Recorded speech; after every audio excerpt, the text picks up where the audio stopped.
Yeah. Yeah, I figure that makes your life a little easier, right? Okay, so let's see what we can do. Kill that. Okay. Paper. So we are going to start working on inequalities, both simple ones. The simple ones are basically going to be for kind of just refreshing our memory about how these crazy things work. And then we're going to get right into the meat and potatoes, as it were, of the material that we're going to actually be working to cover, which is going to be the more complex stuff, which looks like that. All right, so I've given you 40 problems to work on in 2 days. It really shouldn't be a problem. The first 20 probably won't take you hardly any time at all. So first we're going to start with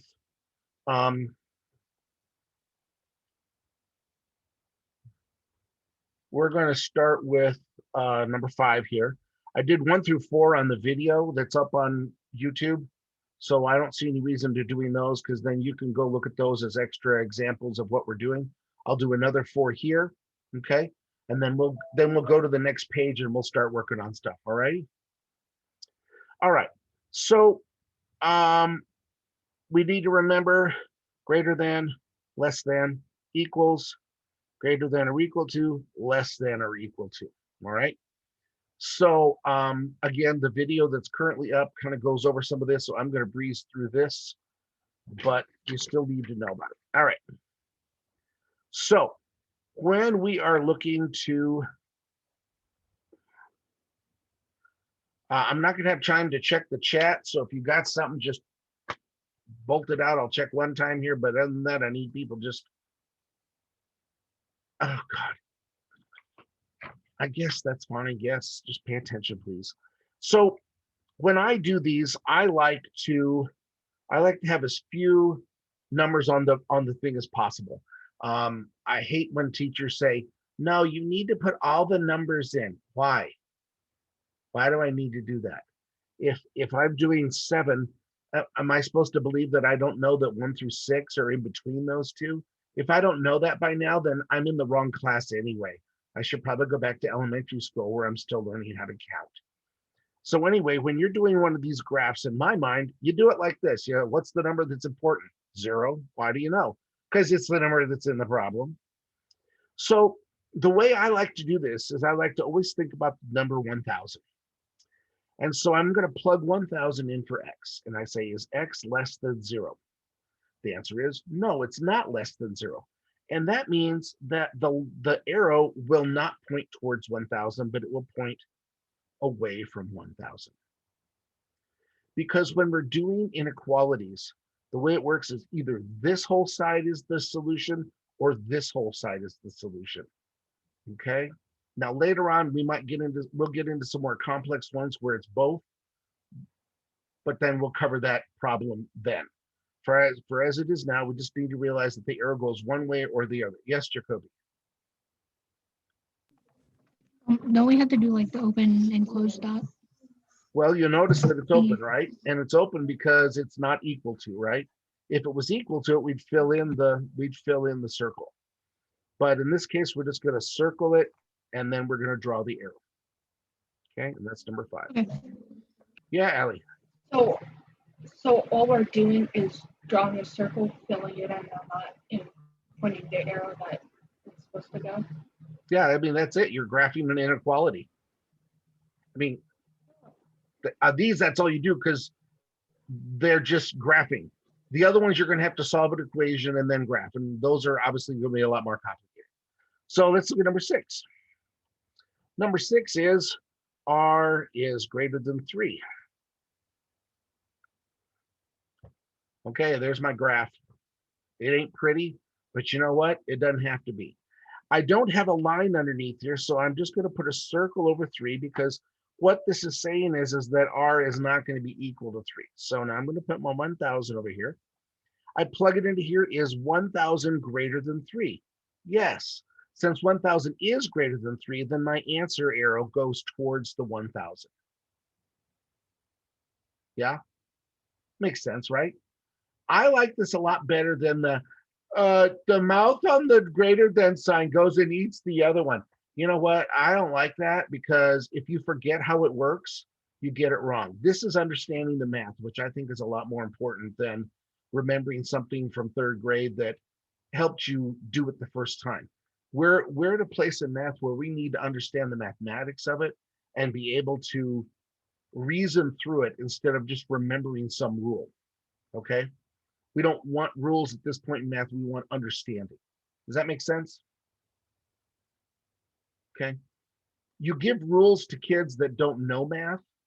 You give understanding to kids that do understand math, because then they can take that understanding and do more with it than just a rule. All right. So let's do another one. Let's do number 8. So it says P is greater than or equal to 0. Here's my really complicated graph.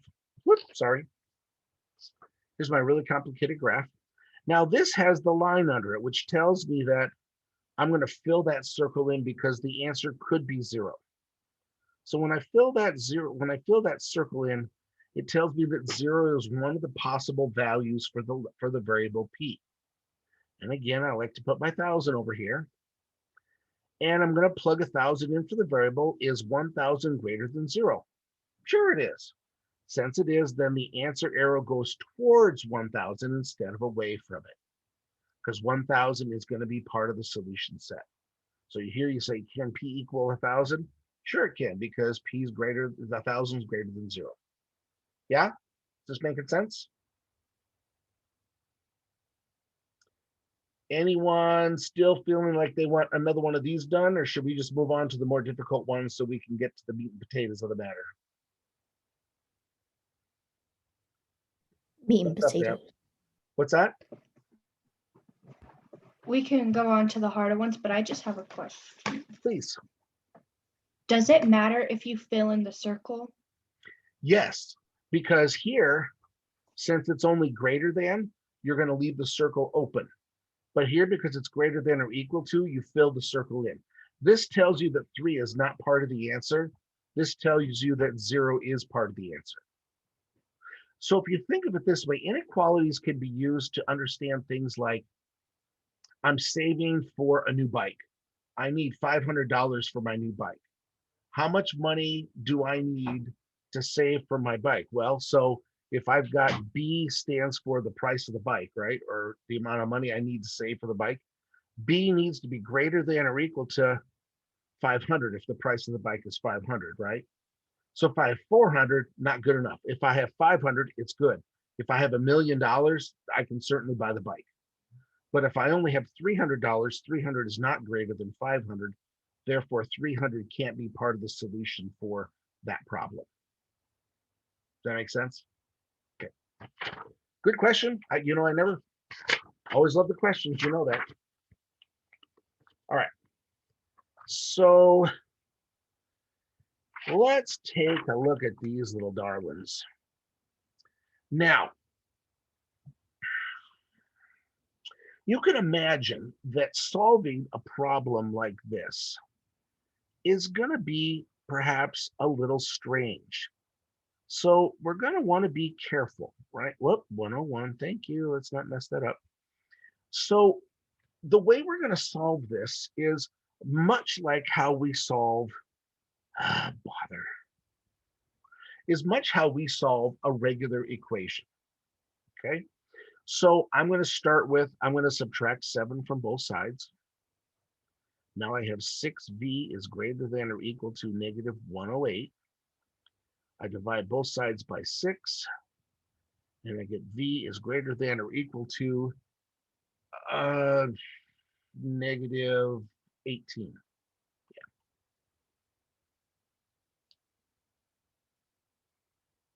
because negative 120 would be 20, and it's 2 less than that, so it's negative 18. Now, this is a really easy one. This one doesn't have any weird stuff that we have to worry about. I'm going to circle it. I'm going to fill it in. Put 1,000 over here. Is 1,000 greater than negative 18? Yes. So you can see that some of these are going to be really easy. However, let's find one that's not. Oh, good. Number 22 is right there. Perfect. Let's look at number 22. Do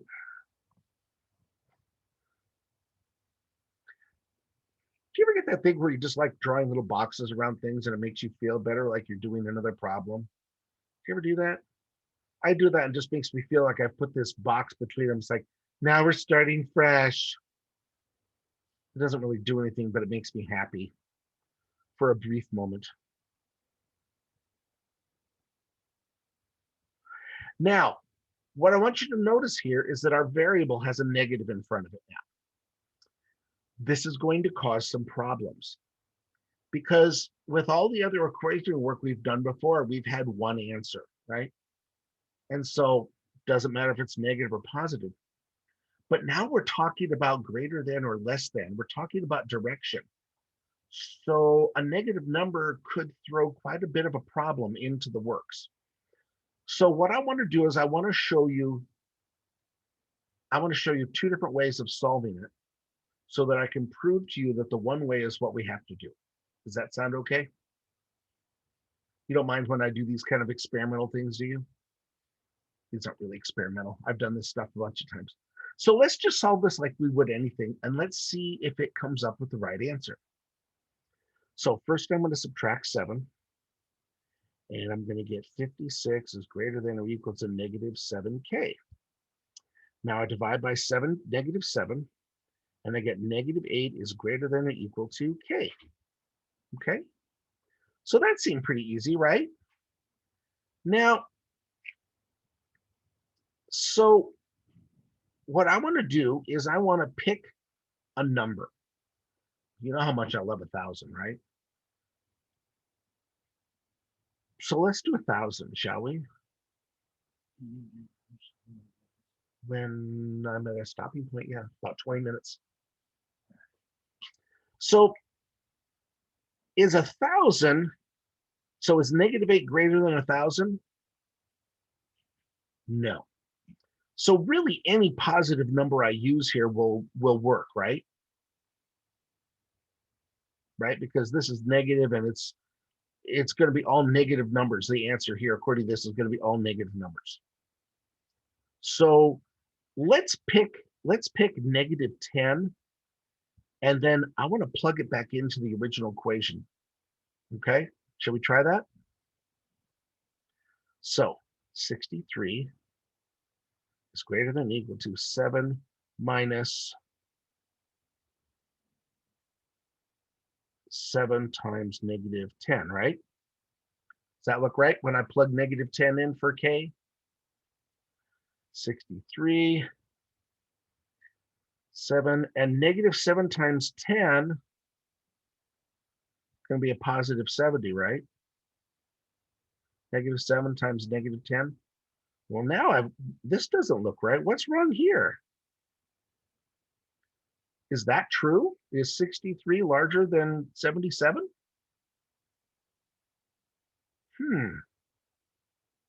So something happened because we have a negative variable. And here's what needs to happen. When we divide or multiply, the variable term by a negative, we have to invert the sign. All right, so we have to flip the sign around. So that means that here, instead of this being a greater than sign, it actually needs to be a less than sign. And the only way you can prove this is by taking your answer and plugging it back into the original equation. And it proves to you that it's wrong. So let's look at negative 8 is less than or equal to k. So now, what if I told you I'm going to use 10 for k? Is negative 8 less than 10? Yes. So now let's plug back into the original equation, this time using a positive 10, okay?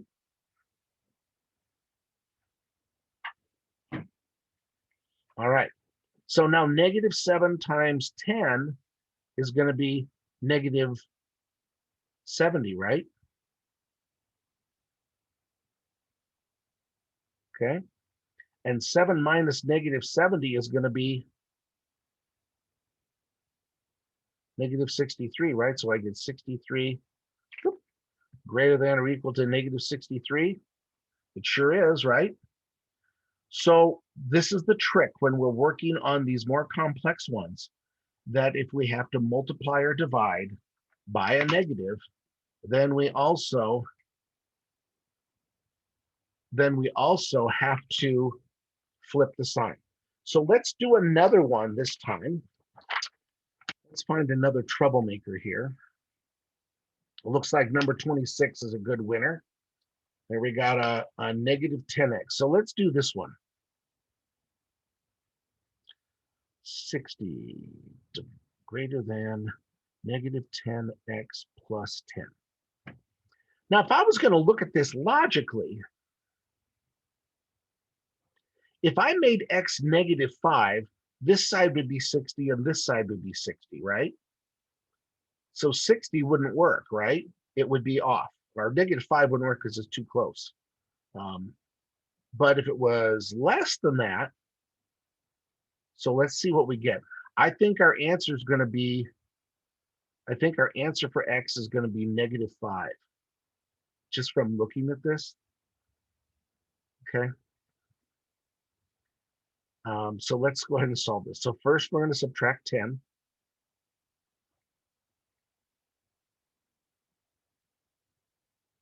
Now when I divide by -10, I get -5 and x, but remember,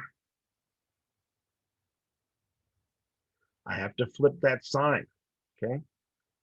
So in order for this to work, the values for x have to be greater than -5. So when I graph that, I'm going to circle it. I'm not going to fill it in. Here's my 1,000. Is -5 less than 1,000? Yes. So if I want to check this to make sure I didn't screw up, how about I use the number 10? 10's a nice, easy number to work with, right? Because it multiplies cleanly and it doesn't make a trouble for us, right? So let's make sure that this works again. So here I filled in the number 10 for the variable. Now I'm going to get 60 is greater than -100 plus 10, which is 60 is greater than -90. Boom. So that works. Make sense? So it's a lot like just doing a regular multi-step or two-step equation. You just got to keep track of if you're multiplying or dividing by a negative only with the variable. Okay, so subtracting doesn't do anything. Okay, it doesn't matter if there's a negative on the other side of the greater than less than sign. It only matters if I actually do multiplication or division with the variable term. Okay, so don't make that mistake. All right.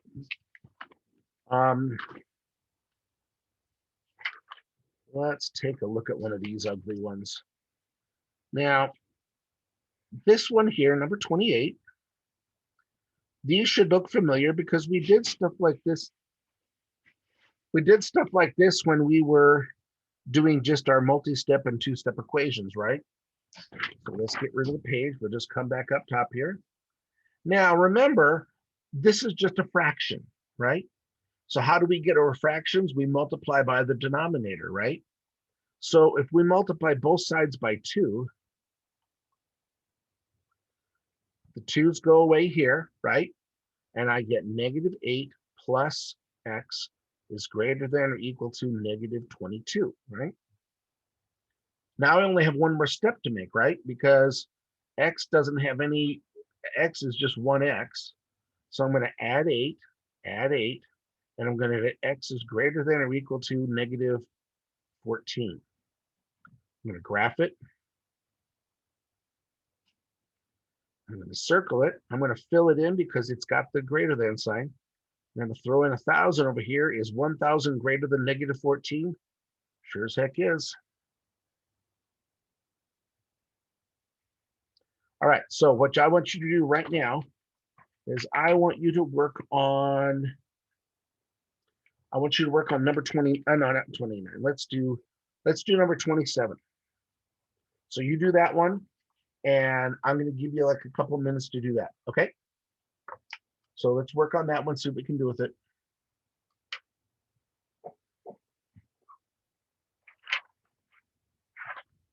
And if you get stuck, don't worry about it. Just do what you can.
All right, so to solve this, I'm going to first subtract 7 from both sides.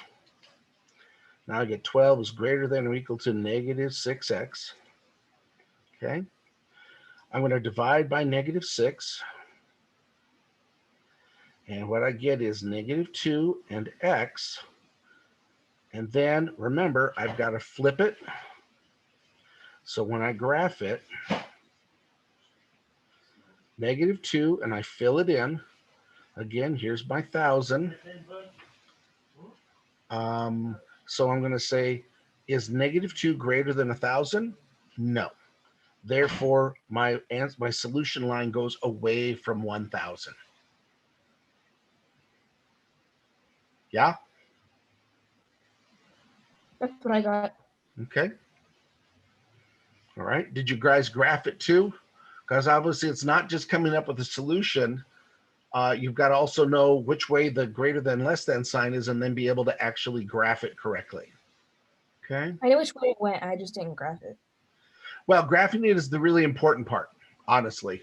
I mean, solving is great, but knowing how you graph it is a really important part of it. Okay. So what do you guys feel about this? You think you can manage these? Let's take a look at the next page. They're all pretty much the same difficulty. So I don't think any of these are going to be super tough for you guys. We've done so many of these this year that I don't think these are going to be difficult. So these are due on Thursday.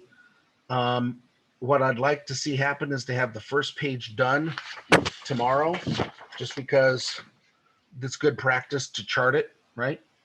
Good practice to remember what it looks like and how you graph it once you get down to this kind of a solution. So I want this whole page done for tomorrow. And I want you to do maybe 10 of these more complicated ones. You know, maybe just do the first page. I've already done a few of them for you. So you could just do the remainder of that first page, and we'll leave the second page for Wednesday night. Does that sound like a reasonable amount of work to do for this evening? Z says, yeah. Jacoby says, yeah. Are there any questions about this at this point that I can answer before I shut down my recording? Any questions? Okay. So For each problem, do you have to flip the signs? only if you have a negative, only if you have like a negative term in front of, only if you have a negative coefficient in front of the variable term, so that you have to divide or multiply by a negative. When you divide or multiply by a negative, then you flip the sign. Oh, okay. Okay. Okay. Thank you. All right. I'm going to stop the recording.